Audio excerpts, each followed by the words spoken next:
What's going on, guys? Greg here. This is the second video of the day.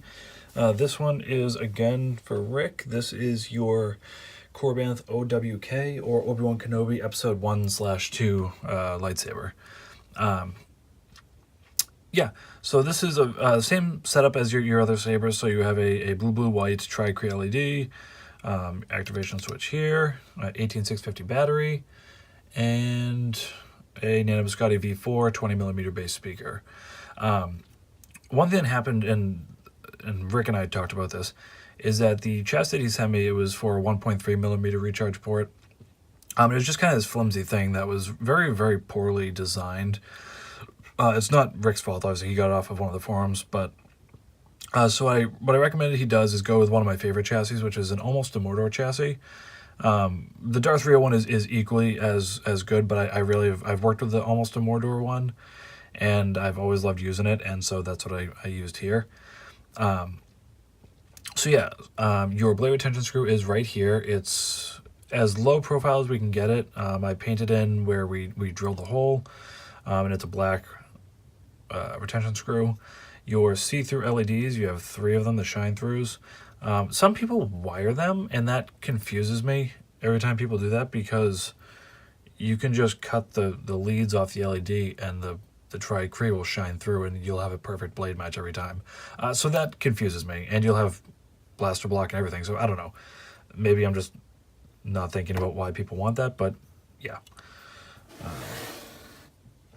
So similar to the last video, this one has a really important few steps to get to the SD card. If you want to get to the kill key, again, like the last saber, it's pommel only, like this,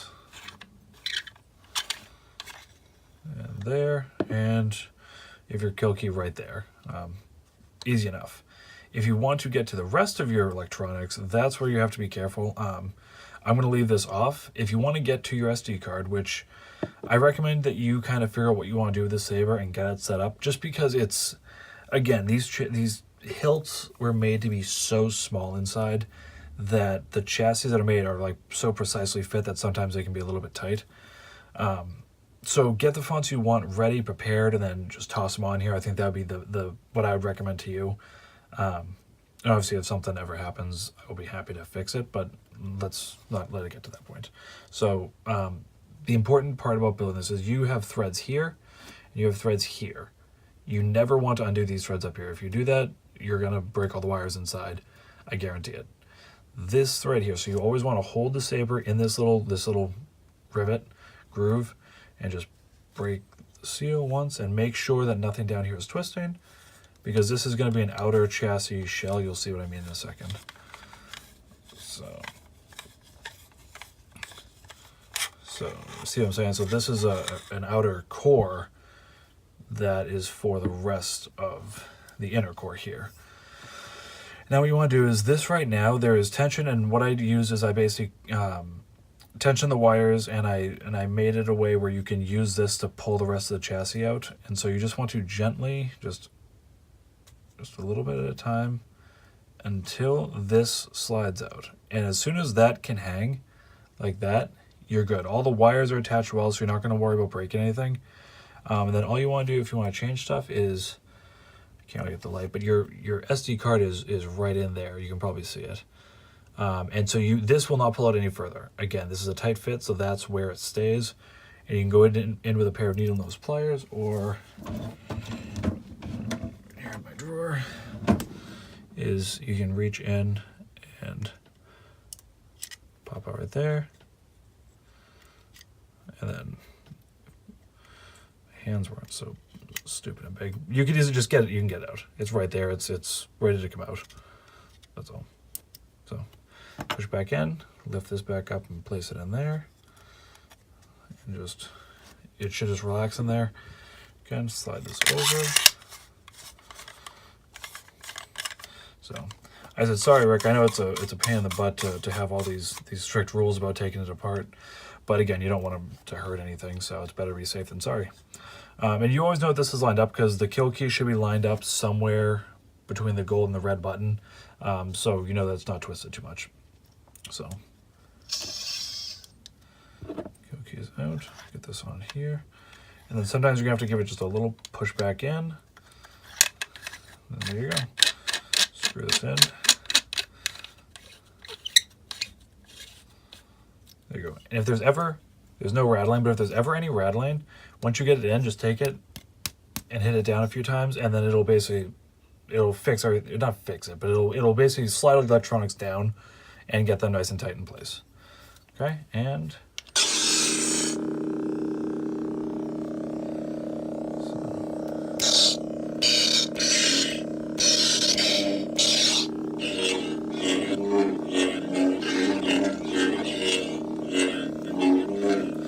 so as you can see that these again are shine through.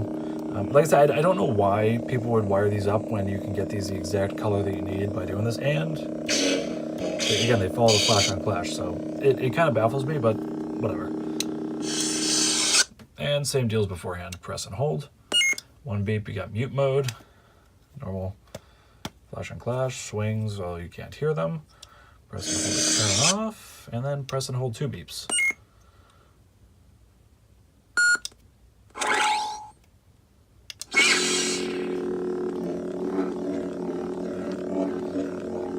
I believe this is light meat. Then gray meat.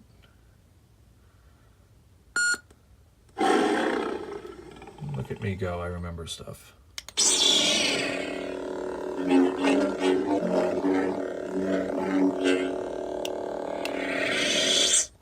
As I said, very easy to work with, easy to go, easy access recharge port, and yeah, everything should be good to go. I'm just going to pop this kill key back in. Put that right there, right here. Also, something I did mention in the last video is that these kill keys have little slots in them, if you can see that. And so those, you could always actually put the kill key in and twist it to turn on. Let me just get it. Just turned on. But when you do that, it's kind of a pain to get them out sometimes, so I like to pull them out all the way, but it's, again, your preference. Whatever you want to do. And then, just, again, that goes there. And there you go. So, there's that. Get these out of the way. And I'll take this in for your other shot. And here are your 2 sabers. So, like I said, Rick, I appreciate you waiting. You were a little bit patient with me there. We did get these back in the time that I said we would, but at the same time, I did have to delay you a couple times because I thought I was going to get them done early. So even though I'm getting them done when I originally quoted you, I still apologize because I thought I was going to be able to sneak them out sooner. But school and my back problems and stuff like that got in the way, and we had a delay. But nonetheless, we persist, and you're left with 2 what I think are 2 awesome sabers that'll add to your collection, and hopefully you love them. So I will also be booting, or not booting, but I'll be loading that up with some custom fonts because I basically told you that I would do that for you.